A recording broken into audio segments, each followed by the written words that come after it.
Hello everyone, आपको अपने channel पाठशाला में स्वागत है। आज हम लोग प्रेसिडेंट राष्ट्रपति के ऊपर पढ़ाई करेंगे। जैसे कि पिछली क्लासेस में भी मैंने बताया है, राष्ट्रपति जो है वो हमारे देश के मुखिया हैं, है ना। फर्स्ट सिटीज़न जिसे आप कह सकते हैं। तो अब देखिए, इसके पहले बच्चों मैंने जो वीडियोस बनाए हैं वो बिल्कुल बेसिक पॉलिटी के वीडियोस हैं। उसमें आपको एक पॉलिटी जो है उसमें आपको सिस्टम में क्या है, किस तरीके से गवर्नमेंट फंक्शन करती है, मैंने वो सब बताया है ना। लेकिन अभी क्या है, पॉलिटी जो है वो कॉन्स्टिट्यूशन से पूरा लिया गया है।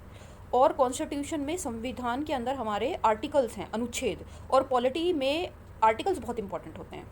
तो आप कोई भी चीज़ पढ़ेंगे उसके पीछे आर्टिकल आपको पता होना चाहिए कि फला जो चीज़ है वो कौन से आर्टिकल में दी गई है। तो इसी तरीके से जो प्रेसिडेंट हैं वो आर्टिकल 52 है ना, यहाँ से शुरुआत होती है। तो आर्टिकल 52 के तहत, मतलब अनुच्छेद 52 में ये दिया गया है कि there shall be a president of India, Bharat के एक राष्ट्रपति होंगे। ये अनुच्छेद 52 में भारत के संविधान में अंकित किया गया है। अब आगे देखिए, जैसे मैंने अभी फर्स्ट लाइन ही बोली थी, head of the union executive. Executive तो अब आप लोगों को बिल्कुल ही क्लियर होगा क्या होता है। हमारे यहाँ डबल एग्जीक्यूटिव है, प्रेसिडेंट और प्राइम मिनिस्टर। तो ये होते हैं क्या, head of the union executive. केंद्रीय या संघीय कार्यपालिका के ये मुखिया होते हैं, प्रमुख होते हैं। सही है। इनका जो चुनाव होता है वो इनडायरेक्ट इलेक्शन होता है, अप्रत्यक्ष चुनाव जिसे कहा जाता है। और इस पर कि वो चुनाव जो है उसका नाम क्या है, मतलब किस पद्धति के तहत, किस मेथड के साथ राष्ट्रपति जी का चुनाव होता है, उसका नाम क्या है। तो इंग्लिश में उसे बोलते हैं proportional representation bye means of single transferable vote, और हिंदी में कहते हैं एकल मतीय संक्रमण प्रणाली। ये नाम है, इसे आप याद कर लीजिएगा, है ना। अब आगे देखिए, अनुच्छेद 54 में ये बताया गया है कि वो जो चुनाव होगा वो किस तरीके से होगा। मतलब अप्रत्यक्ष चुनाव है, लेकिन अप्रत्यक्ष चुनाव के अंदर वोट कौन लोग डालेंगे, तो इसके बारे में समझते हैं। तो इसमें क्या है, 3 दिए हुए हैं, है ना। ये देखिए, तीन एक तरीके से 3 पार्टीज हैं जो वोट डालेंगी। फर्स्ट होगा कौन, elected members of both houses of parliament, संसद जो कि केंद्र में होती है, लोकसभा और राज्यसभा, है ना।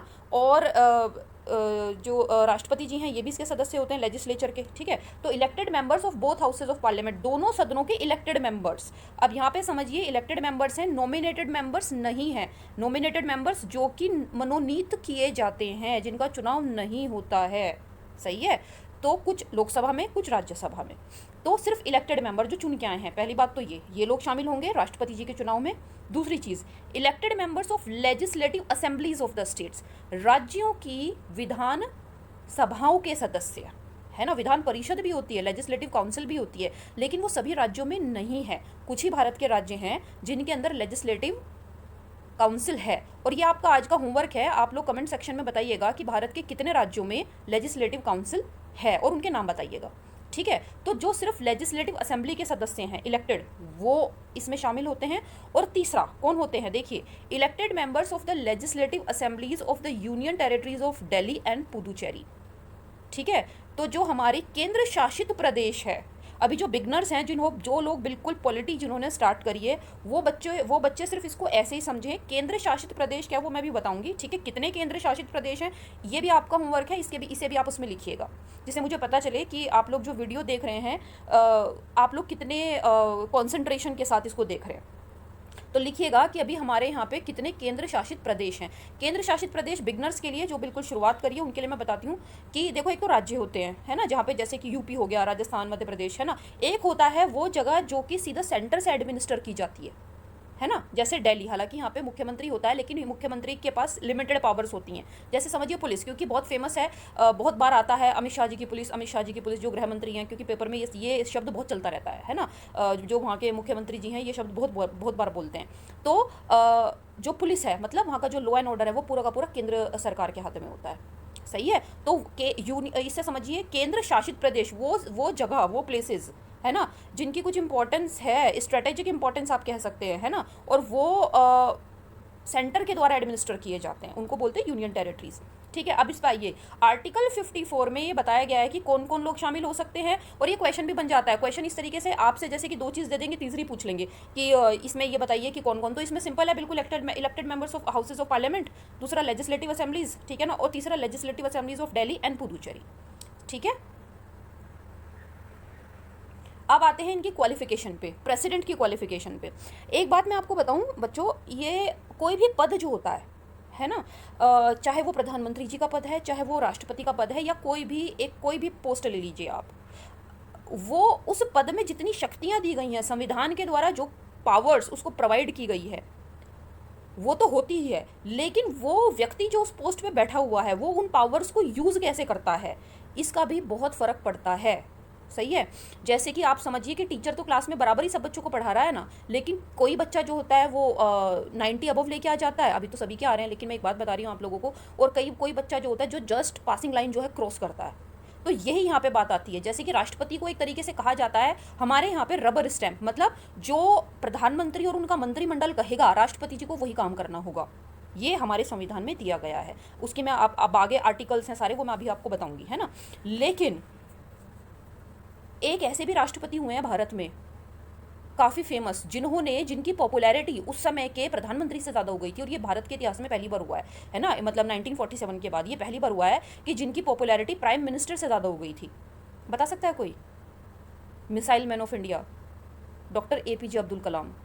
उन्होंने राष्ट्रपति का पद उस समय पे, वो उस समय के जो प्रधानमंत्री थे उनसे ज़्यादा फेमस थे बच्चों के बीच में, लोगों के बीच में, और वो इतना एक्टिवली उन्होंने अपना पूरा का पूरा जो टेन्योर था वो पूरा किया था कि लोग सिर्फ ये नहीं था कि हाँ मतलब ये सिर्फ एक तरह से मतलब राष्ट्रपति हैं तो 26 जनवरी पे आके दिखाई देंगे, या फिर कभी कभी कहीं फॉरेन कोई डिग्नेटरीज आ रही हैं उनके साथ, या कहीं बाहर जा रहे हैं, तो वो बिल्कुल लोगों के बीच में रहते थे, है ना। तो ये डिपेंड करता है उस आदमी की पर्सनैलिटी, जो उस पोस्ट पे बैठा हुआ है वो उन पावर्स का यूटिलाइजेशन किस तरीके से कर रहा है। सही है। अब क्वालिफिकेशन देखिए, सबसे पहली बात है वो भारत का ये दिया है क्वालिफिकेशन, कौन से आर्टिकल में दी है, आर्टिकल 58 के अंदर जो राष्ट्रपति जी की जो क्वालिफिकेशन है कि कौन व्यक्ति राष्ट्रपति हो सकता है वो मेंशन की गई है। तो आप देखिए, सिटीजन ऑफ इंडिया होना चाहिए, भारत का नागरिक होना चाहिए।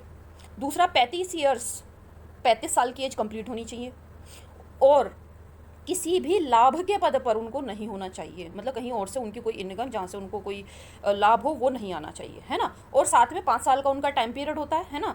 अगर वो इस्तीफा देंगे, रेजिग्नेशन देंगे, तो किसको लिख के देंगे, वाइस प्रेसिडेंट को देंगे, है ना।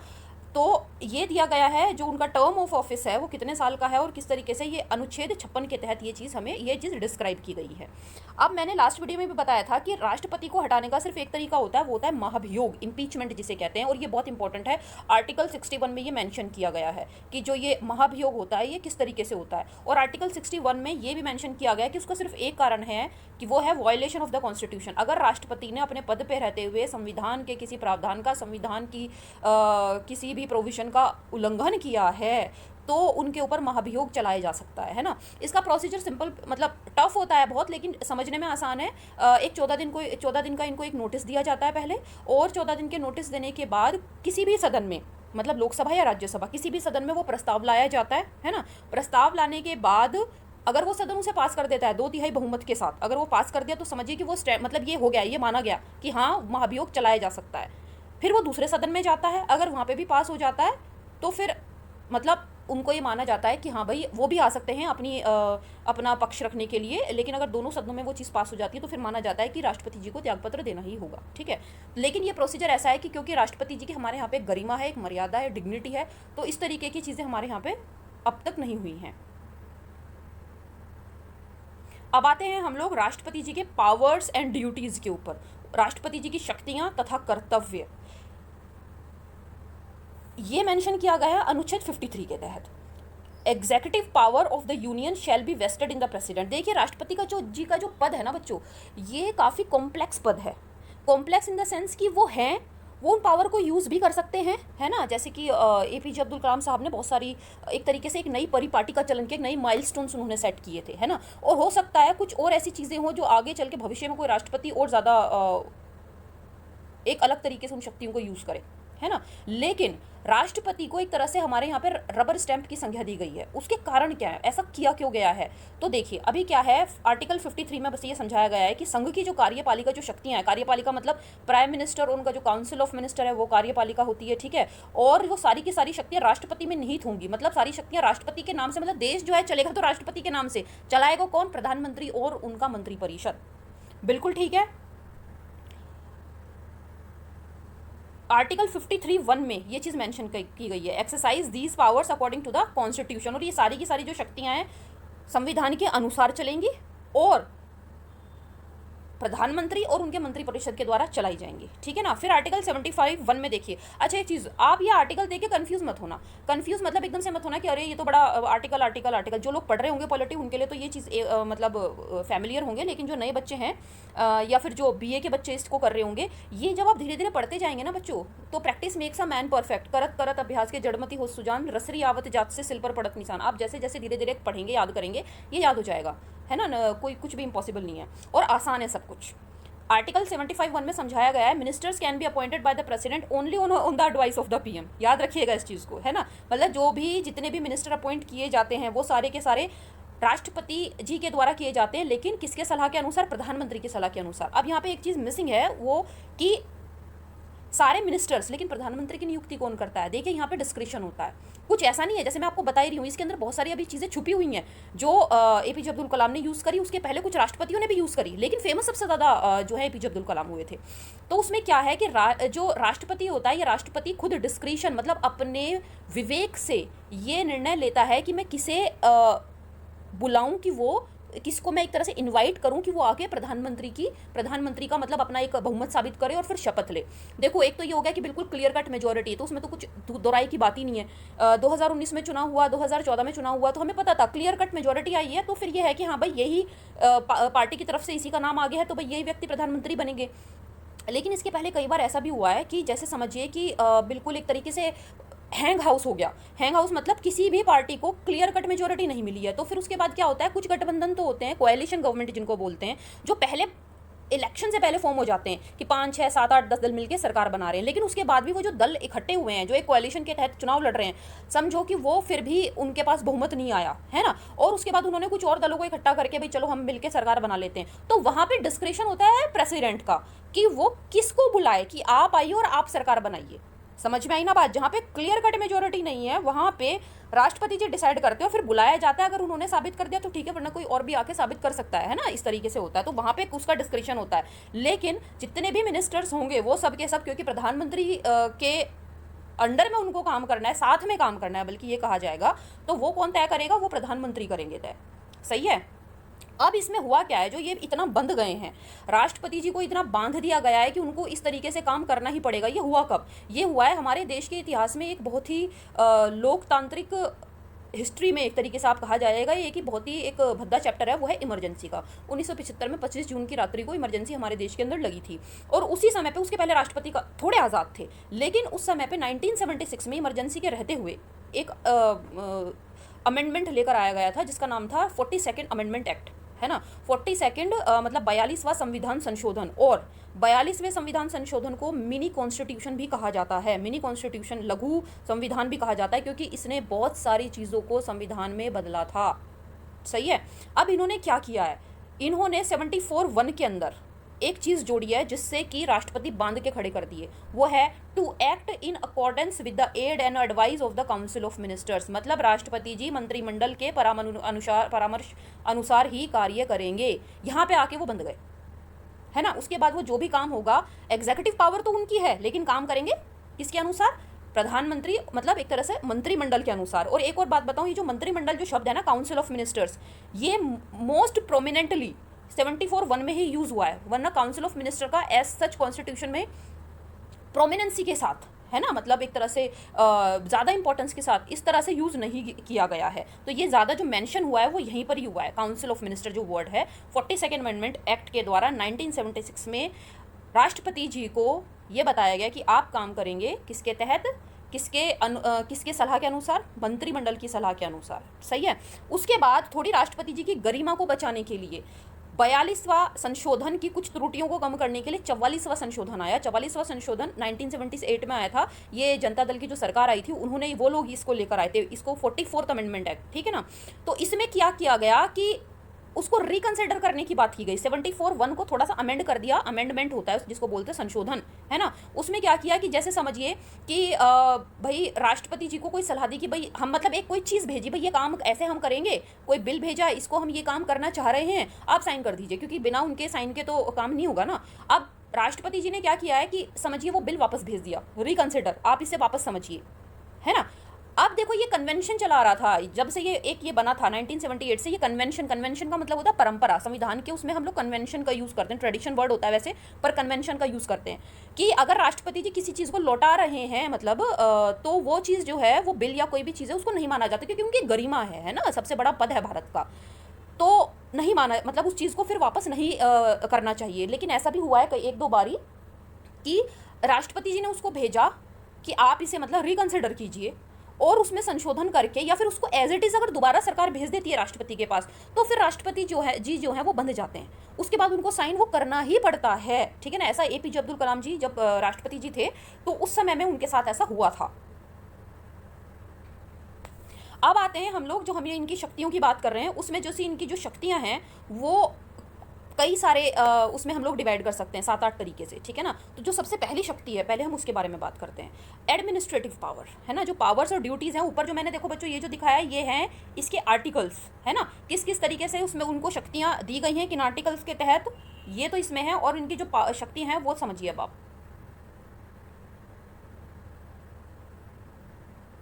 एडमिनिस्ट्रेटिव पावर्स फर्स्ट है, प्रशासनिक शक्ति। एग्जीक्यूटिव पावर भी आप इसको एक तरह से समझ सकते हो, बोल सकते हो, है ना, क्योंकि प्रशासन जो है वो एग्जीक्यूटिव कार्यपालिका ही चला रही है, तो आप इसको ये भी बोल सकते हो। तो इसमें सबसे एक तरह से आप समझिए आर्टिकल 78B के तहत जो बताया गया, पहले उसे देखते हैं। He shall have a right to be informed by the affairs of the union. ये इंपॉर्टेंट जो आर्टिकल है, मतलब संघ के कलापों के बारे में राष्ट्रपति जी को जानने का अधिकार है। और आपने देखा होगा बहुत बार ऐसा होता है, अगर आप लोग न्यूज़ को फॉलो करते हो या करंट पॉलिटिकल सिस्टम में आपका इंटरेस्ट है, तो बहुत बार ऐसा होता है कि कभी गृह मंत्री जी जाते हैं, और बहुत बार जो प्रधानमंत्री जी होते हैं वो जाके राष्ट्रपति जी से मिलते हैं, और उनसे जाके उनको अवगत कराते हैं कि सरकार में इस समय क्या चल रहा है, क्या काम हो रहा है, और सारी जो स्थितियां हैं उनसे उनको अवगत कराया जाता है। तो ये उनका जानने का अधिकार है, जो समय समय पे सरकार उनको सूचित करती है, उनको बताती है। और ये किस में दिया गया है, ये अनुच्छेद 78B के तहत दिया गया है, सही है। The president shall have the power, राष्ट्रपति को अधिकार होता है भारत देश के अंदर जितने भी अपॉइंटमेंट्स होते हैं बच्चों, नियुक्तियां की जाती हैं, और नियुक्ति के बाद जब उन्हें हटाया जाता है ना, कोई हट रहा है, तो वो सब कुछ राष्ट्रपति जी के नाम से होता है। प्रधानमंत्री, है ना, राष्ट्रपति जी की वो करते हैं, अदर मिनिस्टर्स राष्ट्रपति जी, ठीक है ना। Attorney general of India for India, attorney general होता है भारत का महाधिवक्ता, भारत का सबसे बड़ा, एक तरीके से बोल सकते हैं आप लॉयर, आप कह सकते हो इनको, एडवोकेट, है ना। ये भारत का जहाँ पे भी विदेशों में कह लीजिए, या भारत सरकार का सुप्रीम कोर्ट में जो पक्ष रखा जाता है वो अटॉर्नी जनरल ऑफ इंडिया के द्वारा रखा जाता है। इनको बोला जाता है महाधिवक्ता, है ना। भारत के सबसे बड़े लीगल ऑफिसर होते हैं ये, सही है। इनका भी अपॉइंटमेंट राष्ट्रपति जी के द्वारा किया जाता है, लेकिन करता कौन है, कौन ये करता है, तय कौन करता है, डिसीजन कौन ले रहा है कि ये इनको रखना है हमको, प्रधानमंत्री और उनका मंत्रिमंडल। उसके बाद आता है comptroller and auditor general of India. ये वर्ड्स कुछ बच्चों के लिए नए हो सकते हैं, है ना। कॉम्प्ट्रोलर, ये COM, comptroller and auditor general of India, नियंत्रक एवं महालेखा परीक्षक, है ना, काफ़ी बड़ा पोस्ट है ये, नियंत्रक एवं महालेखा परीक्षक। नियंत्रक एवं महालेखा परीक्षक के बारे में मैं थोड़ा सा बताती हूँ, क्योंकि बहुत नया वर्ड लग रहा होगा कुछ बच्चों को। ये कौन होते हैं, ये होते हैं भारत के अंदर जो भी खर्चा चल रहा है एक देश का, जैसे घर के अंदर होता है ना, देखो बजट होता है ना, घर के अंदर आपने बजट बनाया, सैलरी आई, है ना, महीने की, पापा की, मम्मी की, अगर दोनों ही जॉब में है, तो उसके बाद ये तय होता है कि हमको महीने के अंदर ये भाई इतना खर्चा करना है, इतनी सेविंग करनी है, इतना ये इंश्योरेंस में जाएगा, है ना, ये किताबें, ये इसके कपड़े, फलाना, जैसे त्यौहार का मौसम आ रहा है तो ये मिठाइयाँ और ये गिफ्ट्स, ये सारी की सारी बजट में हम ये सारी चीज़ें तय करते हैं ना। हमने ये खर्चा कर दिया, खर्चा करने के बाद फिर जब वो महीने का एंड होता है तो फिर पापा मम्मी बैठ के, है ना, या बच्चे जब बड़े हो जाते हैं तो एक तरीके से पार्टिसिपेटिव जो एक तरह से लोकतंत्र होता है घर के अंदर भी, है ना, तो उसके अंदर बैठ के फिर उसके अंदर ये तय दिए देखते हैं कि भाई खर्चा तो करा, पर देखो यहाँ पे ये खर्चा ज़्यादा हो गया, ये वाली ड्रेस इसकी इतने की आई है पर ये हम कम की भी ले सकते थे, या ये गिफ्ट जो है इसका ये इतने का है इसको हम कम भी दे सकते थे, या ये वाली साइकिल इतने हज़ार की ना लेके हम कम की भी ले सकते थे। ये तय करते हैं, देखते नहीं देखते, वो किस लिए देखते हैं, ताकि आइंदा जब अगला महीना आया भविष्य के अंदर हम थोड़ा सा बचा के चलें, क्योंकि बचत भी ज़रूरी होती है और ये भी तय करना ज़रूरी होता है कि खर्चा हुआ तो सही हुआ, ये भी ज़रूरी है ना। यही तय करते हैं कौन? Controller and auditor general of India. Controller और auditor general of India Bharat सरकार का जो भी लेखा जोखा है, जो भी खर्चा पानी चल रहा है, वो टोटल का टोटल ये ऑडिट करते हैं और इनकी जो रिपोर्ट है वो संसद में पेश की जाती है कि भारत सरकार ने जिन मदों के तहत भाई हमें 10 रुपये का ये खरीदना था, 5 रुपये का ये खरीदना था, ये वाली टॉफ़ी खरीदनी थी, ये सारा का सारा जो हमने खरीदा है, क्या वो पैसा वहीं खर्च हुआ है ना, और उसके बाद हुआ है तो क्या वो ठीक था खर्च करना, ये सब तय कौन करता है? Controller and auditor general of India, इनकी रिपोर्ट जाती है। और ये भी जो मैं आपको बता रही थी पहले कि जो पद होता है उस पद के ऊपर कौन आदमी बैठ रहा है, उसकी पर्सनैलिटी भी उस पद को प्रभावित करती है। कैग हुए तो पहले से ही है, क्योंकि भाई ये तो एक संवैधानिक पोस्ट होती है ना, ये हैं तो पहले से ही, लेकिन एक कैग हुए थे विनोद राय, ये यूपीए सेकंड जो उनका टर्म था उस समय की बात है ना, 2009 से लेके और 2014 तक का जो उनका पोस्ट था, है ना, तो कैग थे विनोद राय। और विनोद राय ने जो 2G स्कैम और ये स्कैम ये सब के सब सामने कौन लेकर आए थे? कैग उसको सामने लेकर आए थे, सही है। तो उस समय थे विनोद राय, और उन्होंने पहली बार ये जो पद है ना, ये इतना ज़्यादा एक तरह से पॉपुलर नहीं था, मतलब पता ही नहीं था बहुत लोगों को तो कि कैग नाम की भी कोई चीज़ होती है, लेकिन उस समय ये बहुत प्रोमिनेंटली ही न्यूज़पेपर्स में आता था कि ऐसा हुआ है और इन्होंने किया, और उस समय कैग थे विनोद राय, सही है। नेक्स्ट देखिए जजेस, सुप्रीम कोर्ट के जज, मुख्य न्यायाधीश और बाकी के अन्य न्यायाधीश, राज्यों के न्यायाधीश और राज्य के हाईकोर्ट के मुख्य न्यायाधीश, नियुक्ति किसके नाम से होती है? राष्ट्रपति जी के नाम से, ठीक है। गवर्नर, राज्यपालों की जो नियुक्ति की जाती है वो राष्ट्रपति जी करते हैं, ठीक है। फाइनेंस कमीशन, वित्त आयोग, है ना, जो बनता है और उसमें वही है पैसा और सारी चीज़ें देखना वेखना और कितना पैसा बढ़ाना है घटाना है सब कुछ, वो सब क्या वो कौन करता है? राष्ट्रपति जी। यूपीएससी, संघ लोक सेवा आयोग, जो आईएएस का पेपर मतलब जो कंडक्ट कराता है ना, उसके मेंबर्स की, उसके चेयरमैन की नियुक्ति कौन करते हैं? राष्ट्रपति जी करते हैं। चीफ इलेक्शन कमिश्नर और बाकी के अदर कमिश्नर्स, है ना, उनका जो स्टाफ होता है उसकी नियुक्ति कौन करते हैं? राष्ट्रपति जी उसकी नियुक्ति करते हैं। समझ में आई ना, मतलब ये एटसेट्रा, मतलब इस तरीके से जितने भी पद हैं नियुक्ति उनके द्वारा की जाती है, और जब हटाया जाता है तो और इनमें एक यह आता है कि जब ये काम करेंगे तो till the pleasure of the president, राष्ट्रपति जी के प्रसाद पर्यंत काम करना, है ना, जब तक उनको ठीक से मतलब डेमोक्रेसी है और हमारे कॉन्स्टिट्यूशनल गवर्नमेंट है, ऐसा नहीं है कि उनका आज मन करा चलो मैं आज इसे हटा देता हूँ, ऐसा हो जाएगा, ऐसा नहीं होता है ना। वो एक प्रोसीजर होता है, अगर इस तरीके का कोई काम किया है, कुछ वायलेशन ऑफ कॉन्स्टिट्यूशन या फिर कुछ करप्शन उसमें नाम आया है, तो नाम से किसके हटाया जाएगा? राष्ट्रपति जी के नाम से हटाया जाएगा। और एक बात और मैं इसके साथ में आपको जोड़ के बता दूं कि हमारे देश की एक खूबसूरती है कि हमारे यहाँ पे जितनी भी नियुक्तियाँ की जाती है राष्ट्रपति जी के नाम से की जा रही हैं, और सारी एक तरह से लीगल नियुक्तियां होती हैं। ऐसा नहीं होता है कि अपने फेवरेट्स को आप अपने बिना किसी क्वालिफिकेशन के आप उस पोस्ट पे बैठा दो, मैं थ्योरेटिकल बात कर रही हूँ, है ना, आप उसके बिना उसके नहीं बैठा सकते हो। अमेरिका के अंदर ये अपॉइंटमेंट्स है, अमेरिका के अंदर होता क्या, वहाँ पे भी प्रेसिडेंट है, वहाँ पे तो सिंगल एग्जीक्यूटिव है, प्राइम मिनिस्टर नहीं होते हैं। तो इलेक्शन के बाद वहाँ पे क्या होता है? वहाँ पे स्पॉइल सिस्टम, हमारे यहाँ पे मेरिट सिस्टम, मतलब मेरिट के बेसिस पे आपकी जॉब लगती है, चाहे छोटे से छोटी बड़ी से बड़ी। वहाँ पे होता है स्पॉइल सिस्टम, और ये क्वेश्चन भी आता है कि स्पॉइल सिस्टम कहाँ का होता है? स्पॉइल सिस्टम होता है अमेरिका का। Spoil system, SPOIL, spoil system में क्या होता है? इलेक्शन हो गया प्रेसिडेंट का, है ना, और प्रेसिडेंट का इलेक्शन के बाद क्या होता है? जब समझो एक भाई बन गए प्रेसिडेंट, तो वो क्या करते हैं? 20% जो फेडरल मतलब जो केंद्र की जो पोस्ट होती हैं, 20% वो अपनी पार्टी के मतलब इलेक्शन के अंदर उनकी पार्टी को, उनको जिन लोगों ने समर्थन दिया होता है, 20% पोस्ट पे वो अपने लोगों को बैठाते हैं। आई ना बात समझ में? तो ये हमारे देश की एक बहुत बड़ी खूबसूरती है कि हमारे यहाँ पे आफ्टर 1947 आज़ाद जो एक चल रहा था सिस्टम, उसके आज़ाद होने के बाद हमारे यहाँ पे कभी तख्ता पलट नहीं हुआ है, और कभी भी भ्रष्टाचार के आरोप लगे हो, भ्रष्टाचार वो देखो वो एक अलग चीज़ होती है, वो सब देशों के अंदर है ना, लेकिन हमारे यहाँ पे फिर भी फेयर और लीगल सिस्टम चलता है। सेकंड देखिए, मिलिट्री पावर। राष्ट्रपति जी की मिलिट्री पावर क्या होती है? वो सुप्रीम कमांडर होते हैं डिफेंस फोर्सेस के, सर्वोच्च अधिकारी। तीनों जो हमारी सेनाएं हैं, है ना, उन सेनाओं के एक तरीके से आप कहिए ऊपर, वो उनके अंडर में काम करती हैं, है ना। राष्ट्रपति जी उनके सर्वोच्च अधिकारी होते हैं। राष्ट्रपति जी तीनों सेनाओं के, आर्मी, नेवी या एयरफोर्स, मतलब थल सेना, जल सेना, वायु सेना, इनके जो हेड होते हैं उनकी नियुक्तियां कौन करता है? राष्ट्रपति जी उनकी नियुक्ति करते हैं। ठीक है, नियुक्ति इन द सेंस कि ऑफ कोर्स सीनियरिटी के बेसिस पे होती है, लेकिन वो जो नाम है वो राष्ट्रपति जी का होता है। सही है। उसके बाद किसी भी देश के साथ अगर युद्ध करना है या किसी भी देश के साथ हमें शांति का कोई समझौता करना है, ठीक है, वो सारा का सारा संसद के द्वारा अप्रूवल लेने के बाद राष्ट्रपति जी के नाम से होता है। लेकिन ये सारी चीज़ों के साथ में अंडरलाइन चीज़ क्या है? अंडरलाइन ये है कि he works on the aid and advice of council of ministers.